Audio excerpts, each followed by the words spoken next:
Hello student, welcome to class 11 accountancy. बेटा आज हम एक अपना चैप्टर जो स्टार्ट करेंगे वो one of the most important chapter है अकाउंटेंसी का, not for class 11 as well as for class 12 and senior classes. अगर ये चैप्टर नहीं आता तो आपको अकाउंट्स आ ही नहीं सकता।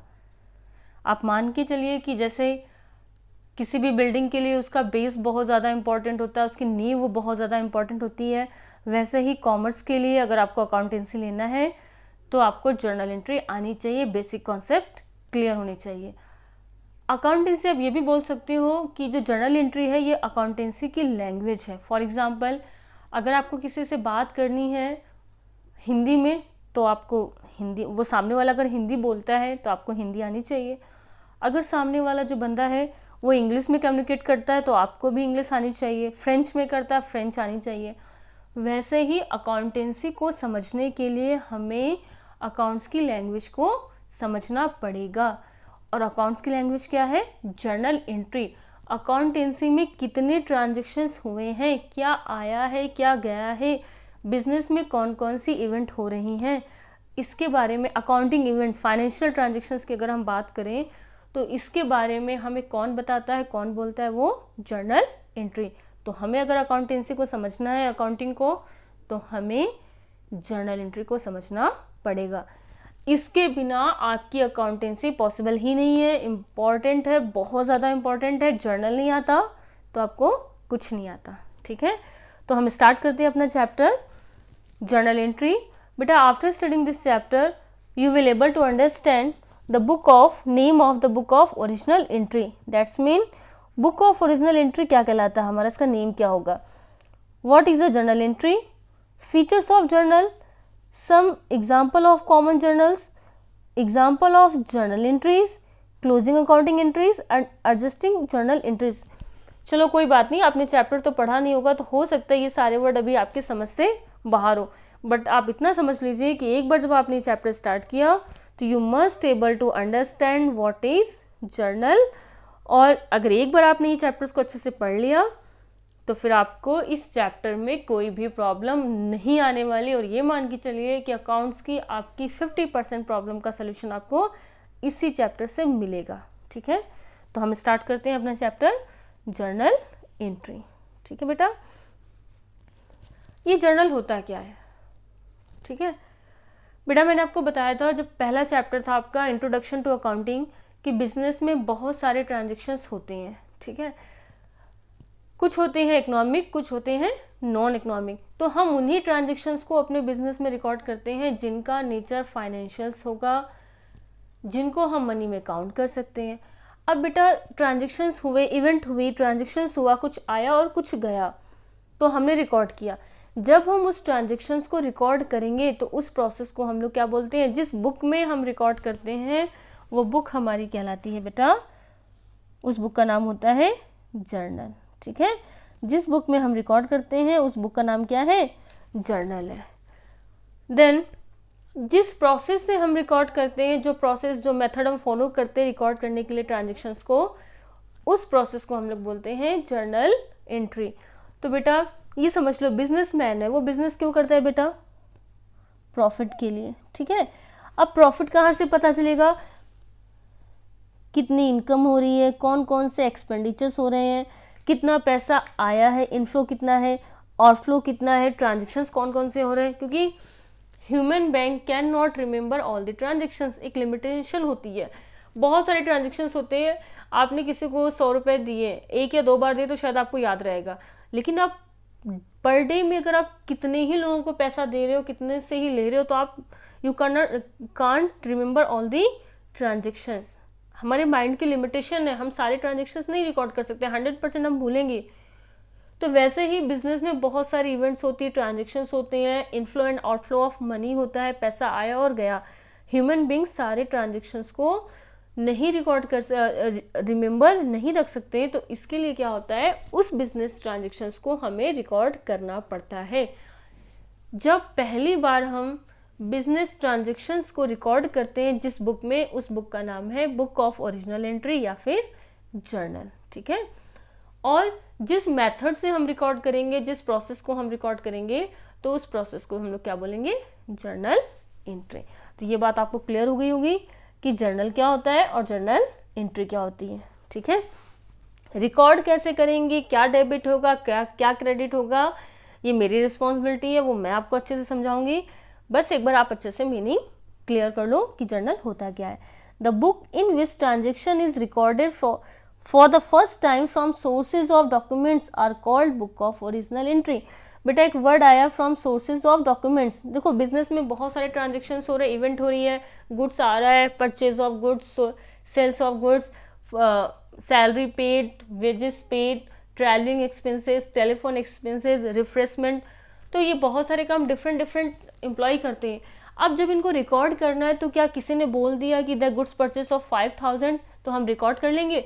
उसके लिए उसका सोर्सेज क्या है, रियल में गुड्स परचेज हुआ है नहीं हुआ है, कोई एविडेंस तो होना चाहिए। तो बेटा इसके लिए क्या होता है, कुछ डॉक्यूमेंट्स होते हैं। फॉर एग्जांपल अगर आप कोई 500 रुपीज़ लेकर मार्केट गए हो और आपने कोई सामान एक्सपेंड की, कुछ खरीदा, तो आप घर आकर अगर आपके पेरेंट्स पूछते हैं पैसे कहाँ पर खर्च किए या कितना खर्च हुआ, तो आप बिल दिखाते हो कि देखो यहाँ पर इतने का बिल है। ठीक है, या फिर आप जो सामान आपने परचेज किया आप वो उसको दिखाते हो। तो वैसे ही बिजनेस में क्या होता है, कुछ सोर्सेज ऑफ डॉक्यूमेंट्स होते हैं। फॉर एग्जांपल बिल हो गया, कैश मेमो हो गया, इनवाइस हो गया, एक्सेट्रा। उनके बिहाफ पर अकाउंटेंट क्या करता है, बुक में रिकॉर्ड करता है। और इसी प्रोसेस को हम लोग क्या बोलते हैं, जिस बुक में फर्स्ट टाइम ट्रांजेक्शन्स रिकॉर्ड किए जाते हैं, ये हमारे अकाउंट्स का पहला स्टेप है, उस बुक को हम लोग बोलते हैं book of original entry. Journal is one of the basic book of original entry in which transactions are originally recorded in the chronological order according to the principle of double entry system। बेटा जो हमारी transactions है वो chronological order में record होते हैं। अब ये क्रोनोलॉजिकल का मतलब क्या हुआ बेटा, ठीक है, तो ये क्रोनोलॉजिकल का मतलब क्या हुआ, डे वाइज जो पहले आया वो पहले रिकॉर्ड होगा, जो बाद में इवेंट हुई वो बाद में रिकॉर्ड होगी। यानी कि 1 अप्रैल की जो ट्रांजेक्शन है वो फर्स्ट रिकॉर्ड होंगे, 2 अप्रैल के ट्रांजेक्शन है वो देन आफ्टर रिकॉर्ड होंगे। And according to the principle of double entry system. हमने अपने प्रीवियस चैप्टर्स में आपको मैंने पूरा एक चैप्टर पढ़ाया है डबल एंट्री सिस्टम की accountancy based on the double entry system. Every business transaction है डबल साइड ऑफ इफेक्ट। ठीक है, हर एक बिजनेस ट्रांजेक्शन के डबल इफेक्ट होते हैं। One will be debit, other will be credit. यानी कि हर एक बिजनेस ट्रांजेक्शन मिनिमम 2 अकाउंट्स को इफेक्ट करता है and one account will be debit and other will be credit. और आपको मैंने बताया था कि left hand side always debit, right hand side always credit. And in that chapter also we have learn about rule, modern approach and traditional approach. कोई बात नहीं, हम वापस इस चैप्टर्स में रिविजन कर लेंगे। क्या डेबिट होगा और क्या क्रेडिट होगा, आपने डेबिट और क्रेडिट तो पढ़ लिया, ठीक है, प्रिंसिपल्स भी पढ़ लिए, वो मैंने आपको बता दिया प्रिंसिपल में कि कब एसेट्स डेबिट होगी, कब लायबिलिटीज क्रेडिट होगी, किस तरीके से एप्लीकेबल करना है और उसको किस तरीके से रिकॉर्ड करना है, ये हम इस चैप्टर्स में पढ़ेंगे जर्नल। तो आई होप आपको अब मीनिंग बहुत अच्छे से क्लियर हो गई होगी। So if I will ask what is journal, then you will tell journal it is a book of original entry. What is a journal, या मैं पूछूँ या कोई और आपसे पूछे तो आपको हमेशा याद होना चाहिए what is journal. Journal is a book of original entry in which transactions are recorded in a chronological order from sources of documents. And what is a journal entry? The process of recording known as the journal entry. In manual accounting और book keeping system, बेटा manual की बात इस वजह से कर रहे हैं कि जो आप रजिस्टर्स और कॉपी में रिकॉर्ड करते हो, कंप्यूटर में तो आजकल सॉफ्टवेयर आ गया है, तो लेकिन फिर भी वहाँ पर भी आपको एक बार जर्नल एंट्री पास करनी ही पड़ती है। ट्रायल बैलेंस है, बैलेंस शीट है, वो अपने आप बनेगा, लेकिन जर्नल एंट्री तो पास करना कंपलसरी, आना ही चाहिए process. In a manual accounting or bookkeeping system, business transactions are first recorded in journal, hence the term journal entry। यानी कि उस प्रोसेस को जब हम ट्रांजेक्शन्स को जर्नल में रिकॉर्ड करेंगे, इस प्रोसेस को हम लोग क्या बोलते हैं, जर्नल एंट्री। ठीक है, और ये कैसे रिकॉर्ड होते हैं, डे वाइज रिकॉर्ड होते हैं, जो पहले आएगा वो पहले होगा और इसके बाद हम इसको लेजर में पोस्ट करते हैं। अकाउंटिंग की मैंने आपको डेफिनेशंस क्या बताई थी बेटा, it is a art of recording, classifying, summarising. तो बेटा डेफिनेशन से ही जो it is a art of recording, तो अभी हम क्या पढ़ रहे हैं, रिकॉर्डिंग। जर्नल हमारा क्या है, रिकॉर्डिंग है। लेजर क्या है हमारा, क्लासिफाइंग। ये बात का चैप्टर है, हम बाद में अच्छे से पढ़ेंगे। रिकॉर्डिंग, क्लासीफाइंग, समराइजिंग में हम ट्रायल बैलेंस और बैलेंस शीट पढ़ेंगे, एनालाइजिंग में एनालिसिस हम करेंगे, उसमें हमारी मैनेजमेंट अकाउंटिंग आ जाएगी। तो ये सारे आपके आगे सीनियर क्लासेस के चैप्टर हैं या फिर क्लास 11 के। तो आई होप मीनिंग आपको अच्छे से क्लियर हो गई होगी। अब बेटा क्या होता है, अगर बिजनेस का साइज छोटा है तो सारे के सारे ट्रांजेक्शन्स हम वन बुक में रिकॉर्ड कर लेंगे, that known as the journal. But अगर बिजनेस का साइज हमारा क्या लार्ज है, पर डे बहुत सारे ट्रांजेक्शन्स होते हैं या कुछ पर्टिकुलर स्पेसिफिक पर्पस के ट्रांजेक्शन ज़्यादा, फॉर एग्जांपल परचेज बहुत ज़्यादा है, अलग अलग पर्सन से है, सेल हमारी कम है, पर डे में 1 और 2 टाइम, तो हम क्या करेंगे, अगर हमारे बिजनेस का साइज लार्ज है, ट्रांजेक्शन्स बहुत ज़्यादा हैं, then we will divide journal into different subsidiary books known as the helping book or subsidiary books of journal. So when journal is subdivided, how you will say, when journal is subdivided, wait 1 minute, yes, when journal is subdivided into number of sub journal known as for special purpose known as subsidiary books or book of original entry, यानी कि जब हम journal को different purpose से divide कर देंगे, सब divided कब करेंगे, ट्रांजेक्शन्स अगर बहुत ज़्यादा हो रहे हैं, फॉर एग्जांपल आप ऐसे समझ लो, जब आप एनसी क्लास में थे, केजी क्लास में थे, तो आपके पास सिर्फ 1 कॉपी थी, 1 नोटबुक थी, 3 in 1, जिसमें आप हिंदी, मैथमेटिक्स एंड आप इंग्लिश भी लिख रहे थे। अब जैसे जैसे क्लासेस आगे बढ़ती गई, बर्डन बढ़ता गया सब्जेक्ट का, तो हर सब्जेक्ट के लिए आपके पास सेपरेट नोटबुक थी। इवन अगर आप सीनियर क्लासेस की बात करते हैं 11th एंड 12th में, तो for 1 subject there will be 1 और 2 नोटबुक, यानी कि एक ही सब्जेक्ट के लिए आपके पास 2 से 3 नोटबुक होंगी। क्यों हुआ, क्योंकि ट्रांजेक्शन्स आपके सिलेबस बहुत ज़्यादा है, you can not record all the things in 1 copy, सब होच पोच हो जाएगा। वैसे ही अगर बिजनेस का साइज बड़ा है, बिजनेस में ट्रांजेक्शन्स बहुत ज़्यादा हो रहे हैं, तो सारे के सारे ट्रांजेक्शन्स को अगर हम सिर्फ जर्नल में रिकॉर्ड करेंगे तो जर्नल बनाने का हमारा ऑब्जेक्टिव बिल्कुल भी पूरा नहीं होगा। देन हम जर्नल को डिवाइड कर देंगे। बेटा ये आपका अब नेक्स्ट चैप्टर होगा, रिकॉर्डिंग ऑफ ट्रांजेक्शन्स, ठीक है। वैसे एक बार मैं आपको बता देती हूँ, फिर जब चैप्टर्स आएगा तब हम डिटेल में पढ़ेंगे। तो when journal will be divided into different type of books, कब होगी, जब हमारा बिजनेस का साइज लार्ज होगा। तो फॉर एग्जाम्पल ये बुक कौन कौन सी हो सकती हैं, cash book, sales book, here we will record all the cash transaction. In sales book we will record credit sale, purchase book, purchase return book, sales return book, bills payable book, bills receivable book, etc. बेटा ये अभी आपके फिलहाल BP, bills रिसीवल and BP ये आपके syllabus का part नहीं है, ये बाकी सब कुछ है that we will learn in our next chapter, जो आपका नेक्स्ट चैप्टर होगा, ठीक है। अब अगर हम बात करते हैं, ये हमने पढ़ लिया what is a journal, it is a book of original entry where transactions are recorded from the sources of document in a chronological order, ठीक है। हमारे साथ डेफिनेशन को वापस से लर्न कर लो बेटा। Journal it is a book of original entry where transactions are recorded from sources of documents in a chronological order and this process, recording of this process known as the journal entry, ठीक है। अब हम बेटा journal जब हम record करेंगे तो इसका फॉर्मेट क्या होगा, कुछ पर्टिकुलर, क्या डेबिट होगा और आपका क्या क्रेडिट होगा। मैंने आपको बताया था हर एक डेबिट का कोई ना कोई क्या होता है, हर एक डेबिट का क्रेडिट होता है और हर एक क्रेडिट का कुछ ना कुछ आपका डेबिट जरूर होगा, ठीक है।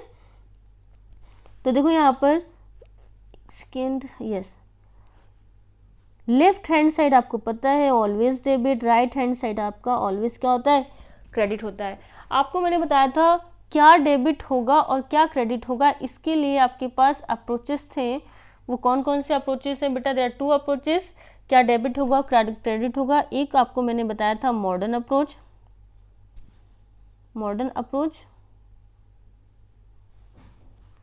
और एक आपको मैंने बताया था ट्रेडिशनल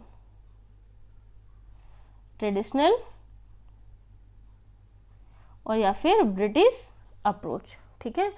रूल है, अब हम आपको जो बताएंगे दोनों के अकॉर्डिंग मैं आपको ट्रांजेक्शन्स को रिकॉर्ड करना समझा दूंगी, लेकिन एक बार हम पढ़ते हैं कि इसका फॉर्मेट क्या होता है, एक बार इसको देख लेते हैं जर्नल का फॉर्मेट। सबसे पहले आप क्या लिखोगे, जर्नल, ठीक है, एंट्रीज, पेज आप लेंगे, फुल रजिस्टर आप लेंगे, पेज को आप क्या करेंगे, इसमें 5 कॉलम होगा। First column for date, second column for particular, third column for LF, ठीक है, fourth column for debit amount and fifth column for credit amount. Clear? First column for date, थोड़ी सी फर्स्ट कॉलम फॉर डेट, ठीक है बेटा, इसमें थोड़ा सा प्रॉपर नहीं आ रहा तो आप देख लेना एक बार। Second column for particular, next for LF and then debit amount and then credit amount. Amount की जगह आप रुपीज़ का साइन भी बना सकते हो इस तरीके से, ठीक है, अमाउंट की जगह आप इस तरीके से रुपीज़ का साइन भी बना सकते हो। जो फर्स्ट कॉलम है वो आपका है डेट। शायद इसमें कुछ प्रॉब्लम्स आ रही है, कोई बात नहीं, मैं आपको फॉर्मेट समझा देती हूँ, ठीक है। तो जो हमारा नेक्स्ट है वो हम इसकी बात करेंगे फॉर्मेट ऑफ अ जर्नल। तो आप यहाँ पर इसको प्रॉपर तरीके से देख लीजिए बेटा, फॉर्मेट क्या है जर्नल का हमारे। पहला कॉलम है आपका डेट, सेकंड कॉलम है आपका पर्टिकुलर, ठीक है, first dates, particular, ledger folio, LF, debit amount and credit amount.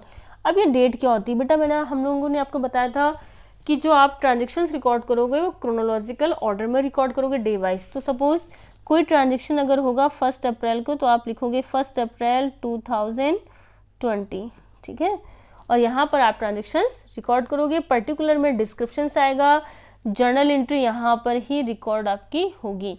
Journal entry के बाद एक डिटेल आएगी, लाइन आएगी, नरेशन आएगा। LF ledger folio, different books होती हैं, अकाउंट्स का रिकॉर्डिंग हो गया। रिकॉर्डिंग के बाद हम लोग क्या करते हैं, क्लासीफाई करते हैं। क्लासिफिकेशन हम जिस बुक में करेंगे उस बुक का नाम होता है हमारा लेजर। तो बेटा यहाँ पर लेजर की बुक का पेज नंबर, इट में भी 8, इट में भी 9, इट में भी 20, जो भी लेजर की बुक का पेज नंबर होगा, इस ट्रांजेक्शन्स को हमने लेजर में कहाँ पर क्लासीफाई किया है वो आप लिखोगे, पेज नंबर लिखेंगे। तो लेजर में क्या आएगा, LF ledger folio means ledger book का page number of ledger book for posting purpose. फिलहाल प्रैक्टिकल लाइफ में क्या होता है, ये काम आता है, लेकिन अभी हम जब पढ़ रहे हैं तो अभी हमारे काम में ये नहीं आएगा, बस हमें कॉलम ड्रॉ करना होता है। डेबिट अमाउंट, क्या डेबिट होगा और क्या क्रेडिट होगा। डेबिट के सामने debit amount and then credit के सामने क्रेडिट अमाउंट। फॉर एग्जाम्पल आप समझ लीजिए, business started with cash ₹5,000, business started with cash ₹5,000। Business में क्या आ रहा है बेटा, कैश आ रहा है, ठीक है, क्या आ रहा है, बिजनेस में कैश आ रहा है। हाउ मच, देखो आप ऐसे समझ लो, मैंने आपको रूल बताया था, बिजनेस स्टार्टेड विथ कैश, तो आपका कैश आ रहा है, कैश आपकी एसेट से प्लस होगी, यानी कि डेबिट बढ़ रही है तो डेबिट होगी। और क्या आ रहा है, कैपिटल, कैपिटल भी अगर आपकी इंक्रीज होती है तो कैपिटल क्या होती है, क्रेडिट होती है। ये तो हमने टी शेप ऑफ अकाउंट में अपने प्रीवियस चैप्टर्स में लर्न किया हुआ है।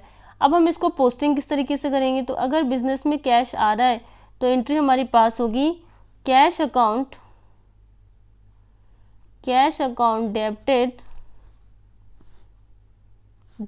To capital account. और बेटा यहाँ पर हम डिस्क्रिप्शन लिख देंगे प्रॉपर तरीके से, और इस तरीके से आपकी जनरल एंट्री पास हो जाएगी। जो आपकी डेट होगी, मान लो डेट है आपकी 1 अप्रैल, तो आप यहाँ पर लिखेंगे 1 अप्रैल 2020। बेटा इसको हम लोग प्रॉपर तरीके से जब हमारा न्यूमेरिकल पोर्शन आएगा तब हम इसको हम आराम से क्लियर करेंगे।